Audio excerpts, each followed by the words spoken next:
이렇게 수요예배에 나오신 모든 성도님들을 주님의 이름으로 환영합니다. 오늘도 예배드리는 모든 분들마다 또 모든 가정마다 하나님의 은혜가 충만하시기를 주님의 이름으로 축복합니다. 우리 옆 사람과 한번 이렇게 인사하겠습니다. 하나님의 구름을 따라갑시다. 이렇게 인사하겠습니다. 우리 한 번 더 인사할까요? 하나님의 명령을 따라 삽시다. 이렇게 인사해 보겠습니다. 현장과 온라인으로 예배드리시는 모든 분들이 내 생각과 내 계산을 따라 사는 것이 아니라 오늘 말씀처럼 하나님의 명령을 따라 살아가시는 모든 성도님들 되시기를 주님의 이름으로 축복합니다. 우리가 어떤 목적지를 향해서 차를 타고 가거나 또 걸어서 갈 때 정말 가까운 거리에 내가 가고자 하는 목적지가 있는 것이 아니라면 반드시 한 번쯤은 만나게 되는 것이 있습니다. 지나치게 되는 것이 있습니다. 그것은 바로 신호등입니다. 이 신호등의 역할은 교통의 흐름을 원활하게 해주고 또 보행자와 운전자의 안전을 확보해주는 그러한 역할을 합니다. 그래서 우리는 이 신호등의 지시를 따라 빨간불일 때는 내가 가고 싶어도 멈춰서고 또 초록불일 때는 내가 멈추고 싶어도 이 초록불의 신호에 따라서 앞으로 나아가게 됩니다. 이 신호에 맞춰서 내가 움직여야지 우리는 그 길 가운데서 안전을 보장받을 수 있습니다. 만약 빨간불인데 내가 정말 급한 일이 있다고 또 내가 빨리 가고 싶다고 신호를 무시한다면 우리는 어떻게 됩니까? 큰 위험을 맞게 되죠. 그렇게 우리는 지금 내가 급한 일이 있다고 할지라도 또 빨리 가고 싶어도 신호가 빨간불이라면 일단 가던 길을 멈추고 다시 신호가 초록불이 될 때까지 우리는 잠잠히 기다립니다. 그런데 여러분, 한번 이런 생각을 해보셨으면 좋겠습니다. 만약 한번 빨간불이 되었던 불이 이 신호등이 1분이 지나고 2분이 지나고 10분이 지났는데도 초록불로 바뀌지 않는다면 어떻겠습니까? 그 신호등이 고장난 것이 아니라 정상적으로 작동을 하는데도 불구하고 지금 앞으로 나아가는 것은 너무 위험하니까 그 자리에 계속해서 멈춰 서 있어야 됩니다 라고 우리를 붙잡아 놓고 있다면 여러분은 어떻게 하시겠습니까? 빨리 목적지에 가서 해야 할 일이 있고 빨리 목적지에 가서 만나야 할 사람이 있는데 신호가 바뀌지 않아서 계속해서 우리가 기다려야 한다면 우리는 굉장히 속이 탈 것이고 또한 굉장히 당황하게 될 것입니다. 그런데 오늘 말씀을 보니까 오늘 말씀에 등장하는 이스라엘 백성들에게도 하나님께서는 이와 같은 일을 겪게 하셨습니다. 젖과 꿀이 흐르는 그 가나안 땅으로 그 가나안 땅을 이스라엘 백성들에게 약속해 주시고 그들로 하여금 그 길로 나아가게 하셨지만 하나님께서는 때로는 이스라엘 백성들에게 계속해서 빨간불의 신호만을 주시면서 그들을 멈춰 세우고 붙잡아 놓으시기도 하셨습니다. 그리고 때로는 그들이 아주 지칠 때까지 초록불의 신호만 그들에게 주시고 그들이 멈춰서 좀 쉬고 싶을 때에도 계속해서 움직이게끔 뒤에서 그들을 미셨습니다. 왜 하나님께서는 이스라엘 백성들로 하여금 때로는 하염없이 기다리게 만드시고 때로는 한시도 쉬지 못하고 계속해서 앞으로 나아가게만 하셨을까요? 왜 하나님은 때때로 저와 여러분에게 지금도 여전히 기다리게 만드실까요? 왜 하나님은 우리가 원하고 바라는 목적지에 우리가 지금 당장 도착하지 못하게끔 우리를 만드실까요? 우리를 붙잡으실까요? 그것은 우리가 목적지에 빨리 가는 것보다 훨씬 더 중요한 것이 있기 때문입니다. 구름을 따라서 가고 또 구름을 따라서 서는 것을 반복하면서 이스라엘 백성들이 깨닫기를 원하셨던 것이 하나님에게는 있었기 때문입니다.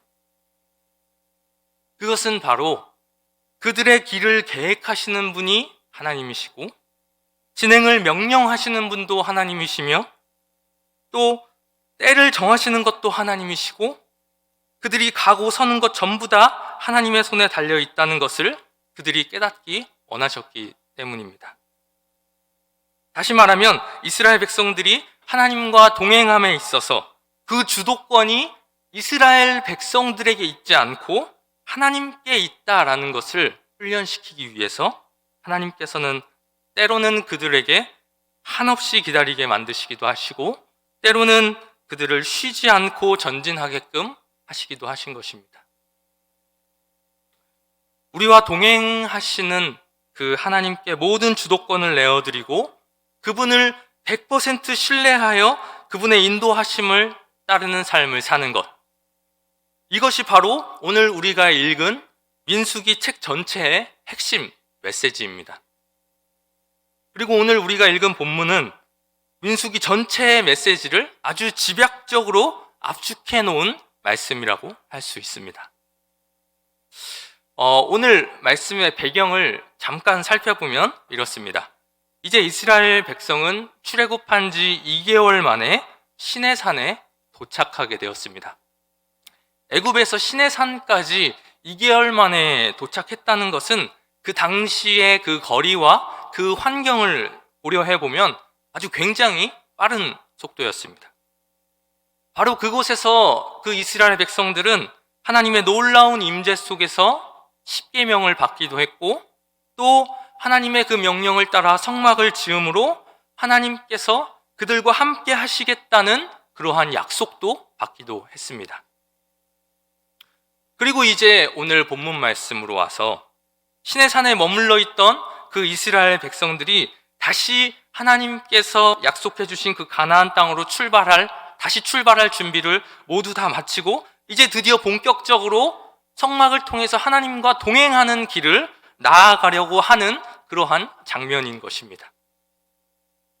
그런데 이때에 오늘 말씀에서 하나님께서는 광야에서 하나님과 동행할 때 그들이 항상 기억하고 있어야 할 가장 중요한 이동 원칙을 제시하고 있습니다.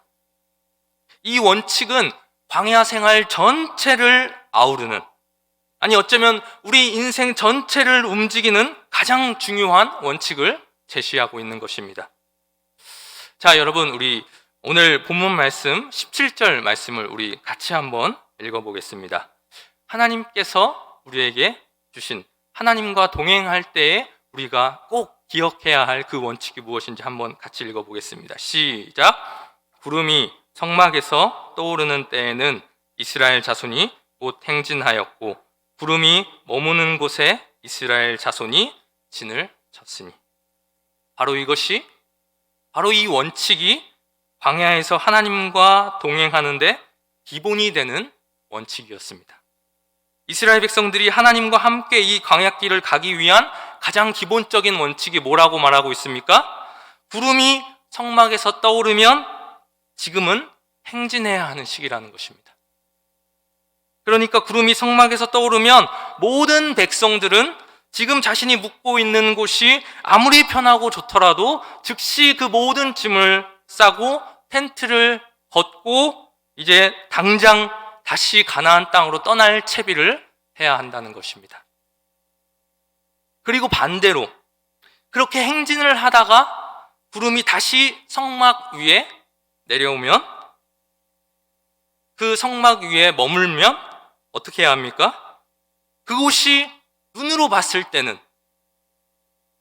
우리의 생각으로는 그 장소가 영 마음에 들지 않는 곳이라고 할지라도 즉시로 그곳에서 짐을 내려놓고 텐트를 쳐서 묵을 준비를 해야 한다는 것입니다.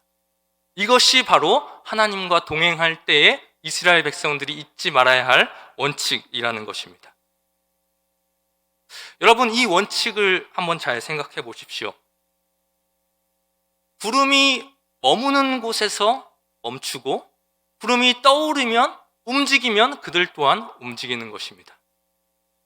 그렇기 때문에 이 구름을 따라가는 자들은 생각을 해보면 내일 당장 자신들이 어디로 갈지 알 수 없습니다. 더 정확하게는 내일 내가 어디론가 갈 수 있을지 없을지조차 알 수 없는 것입니다. 하나님께서는 이스라엘 백성들에게 그들이 가게 될 그 여정의 전체 그림을 하나님께서는 이스라엘 백성들에게 보여주시지 않으셨습니다. 그저 모든 주도권을 하나님에게 맡기고 구름이 떠오르면 출발하고 구름이 내려오면 멈추는 삶을 하나님께서는 살게 하셨습니다. 왜 그렇게 하나님께서는 이스라엘 백성들에게 그러한 것을 명령하셨습니다. 그러한 원칙을 주셨습니까? 하나님께서는 때로 우리가 이해할 수 없는 길로 우리를 인도하시는데, 그때 우리를 선한 길로 인도하시는 하나님을 신뢰하기보다 왜 굳이 그런 길로 우리를 가게 하는지, 왜 하필 그런 방식으로 우리가 가야 하는지에 대한 그러한 하나님의 인도하심에 대한 의심이 우리 마음 가운데 생기기 때문입니다. 우리 인간의 본능은 누군가를 신뢰하기보다 어떻습니까? 누군가를 의심하기를 좋아합니다. 그래서 우리 안에서 이루어지고 있는 이 신뢰와 또 의심의 이러한 전쟁 속에서 우리는 늘 우리 안에서는 늘 무엇이 이긴다는 것입니까? 우리의 본성을 따라가면 우리는 우리 안에서 늘 의심이 신뢰를 이기는 삶을 살게 됩니다. 그래서 오늘 말씀에서는 우리의 본성을 알고 오늘 성경은 이 원칙을 향한 두 가지의 큰 의심 사례를 미리 제시해주고 있습니다. 오늘 본문을 자세히 보시면 20절과 21절을 시작하면서 같은 단어가 쓰였다는 것을 알 수 있습니다. 바로 혹시라는 단어가 두 번 쓰이고 있습니다. 여기서 혹시에 해당하는 이 히브리어 구문을 더 정확하게 우리가 해석을 해보면 이렇습니다. 만약 이런 일이 일어난다면. 그러니까 하나님의 선하신 동행과 인도를 의심할 만한 일들이 너희들 가운데 생긴다면, 이런 뜻입니다. 자, 그러면 이 두 가지 의심을 우리 한번 하나씩 좀 살펴보도록 하겠습니다. 첫 번째 의심, 우리 20절 말씀을 같이 한번 읽어보겠습니다. 시작. 혹시 구름이 성막 위에 머무는 날이 적을 때에도 그들이 다만 여호와의 명령을 따라 진영에 머물고 여호와의 명령을 따라 행진하였으며. 첫 번째 의심은 구름이 성막 위에 머무는 날이 너무 적을 때가 있다는 것입니다. 이게 무슨 뜻입니까? 내가 보기엔 아무리 지금 현재 이 땅이 좋아 보이고 또 모든 것이 안전하고 또 모든 것이 수월해 보여도 구름이 조금만 머물러 있다면 어떻게 해야 한다는 것입니까? 몇 시간만 머물러 있다면 얼른 짐 싸서 떠나야 한다는 것입니다. 그러니까 하나님과의 동행에 있어서 첫 번째 의심이 무엇입니까? 나는 더 있고 싶어요. 나는 더 머물고 싶어요. 나는 지금 이대로가 너무 좋아요.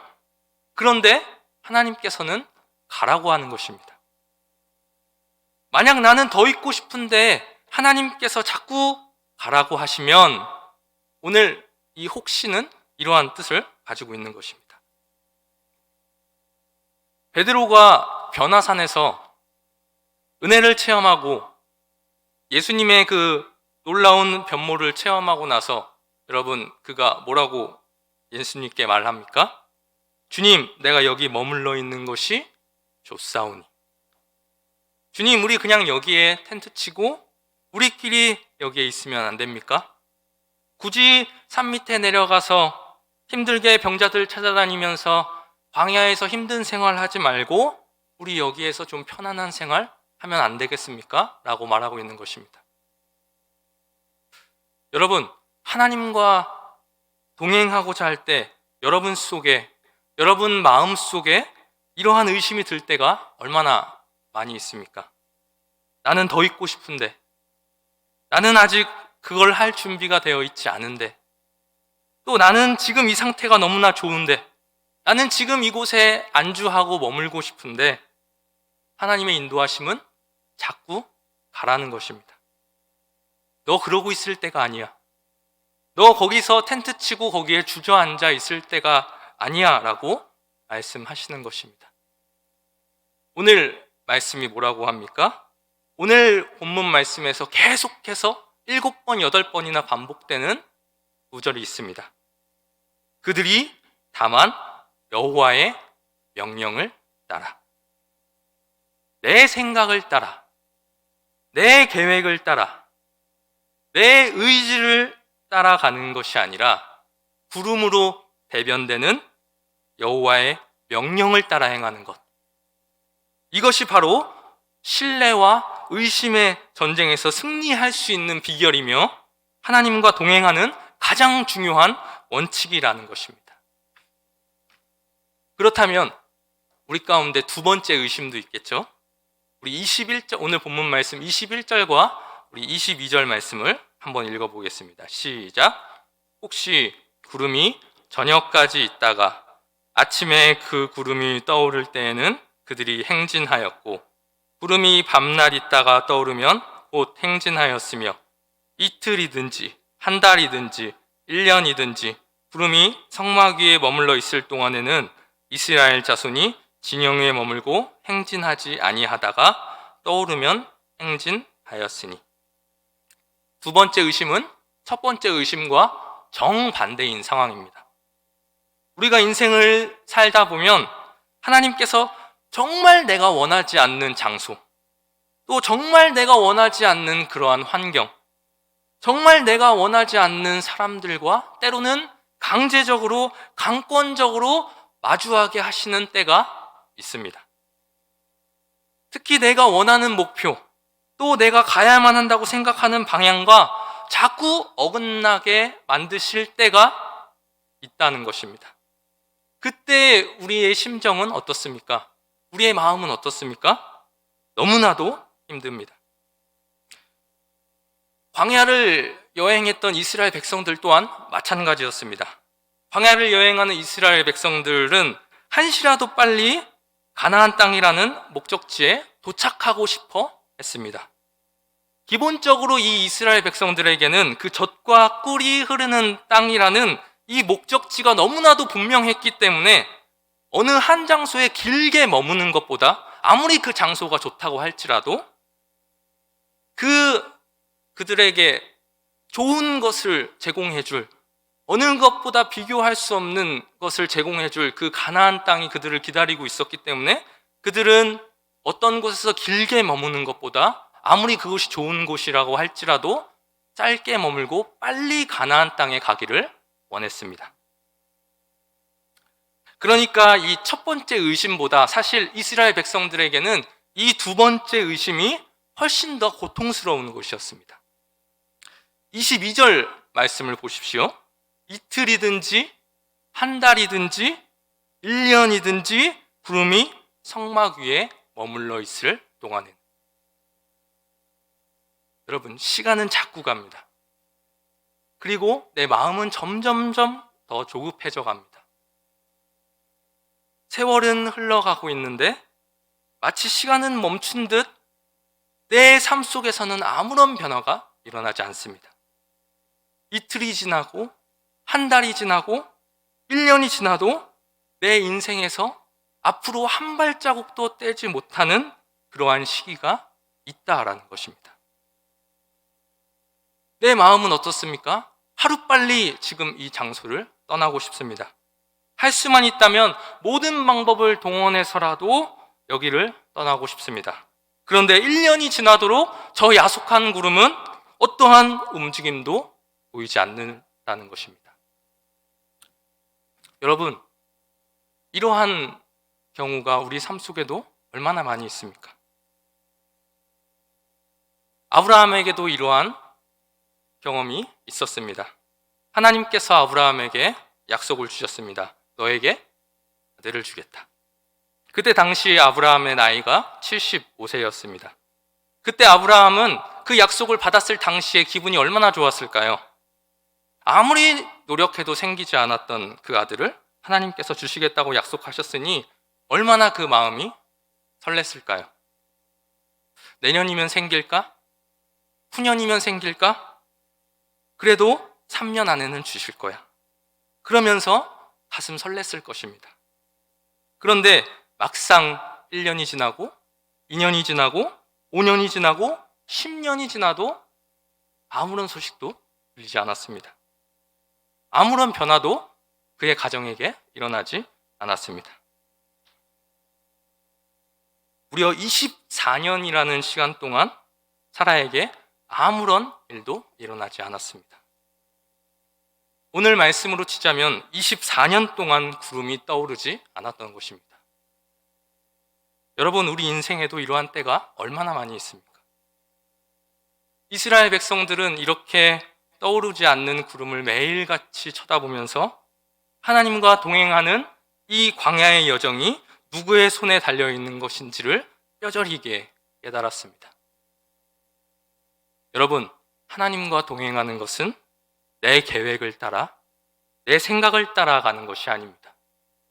그저 하나님의 구름을 따라가는 것, 여호와의 명령을 따라가는 것이 하나님과 동행할 수 있는 비결이라는 것을 기억하시기 바랍니다. 이것을 깨닫는 것이 가나안에 하루빨리 들어가는 것보다 훨씬 더 중요한 문제이기 때문입니다. 그런데 우리가 잘 알다시피 이스라엘 백성들은 이 문제 앞에서 계속해서 실패했습니다. 그들이 실패했던 대표적인 사건을 우리 한 군데만 잠깐 찾아보겠습니다. 민수기 21장 4절 말씀을 함께 읽어보겠습니다. 함께 읽겠습니다. 시작.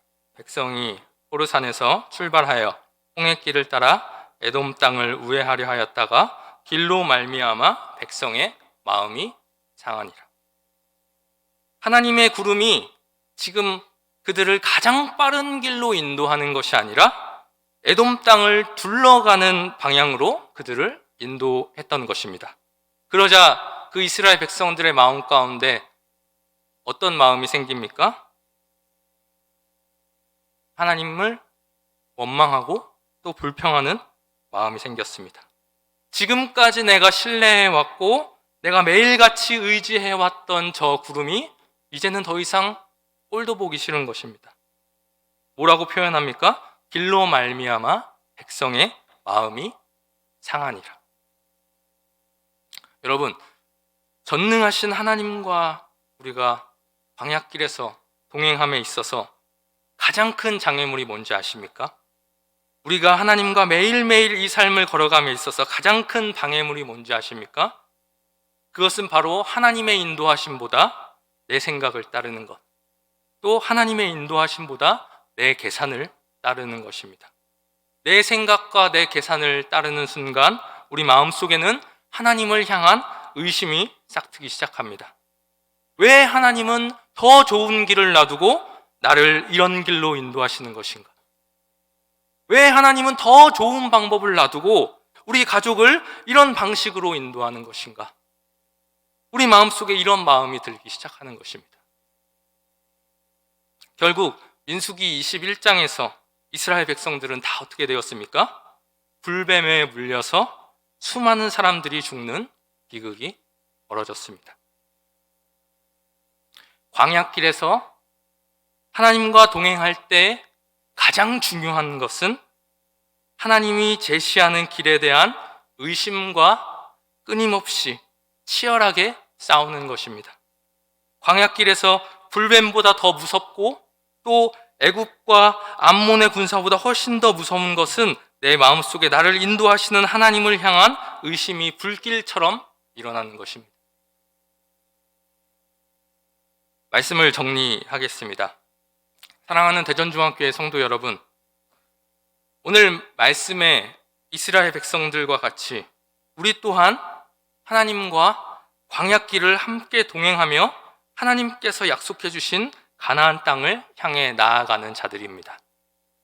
그 과정 속에서 우리가 하나님과 함께 손붙잡고 갈 때에 내 생각을 따라서 또 내 계획을 따라서 하나님을 이리저리 끌고 다니려고 하는 그러한 어리석은 자들 되지 않기를 바랍니다. 미가서 6장 8절은 이렇게 말합니다. 제가 읽겠습니다. 사람아, 주께서 선한 것이 무엇임을 내게 보이셨나니 여호와께서 내게 구하시는 것은 오직 정의를 행하며 인자를 행하며 겸손하게 내 하나님과 함께 행하는 것이 아니냐. 하나님께서 원하시는 것, 마지막 세 번째가 뭐라고 이야기하고 있습니까? 겸손하게 내 하나님과 함께 행하는 것이다. 하나님과 함께 행하는데 어떻게 함께 행하는 것? 겸손하게. 오늘 말씀으로 치자면 내 생각을 따라서, 내 계획을 따라서 나아가는 것이 아니라 나를 인도해 주시는 그 하나님의 부름을 따라서, 또 여호와의 그 말씀을 따라서 살아가는 것이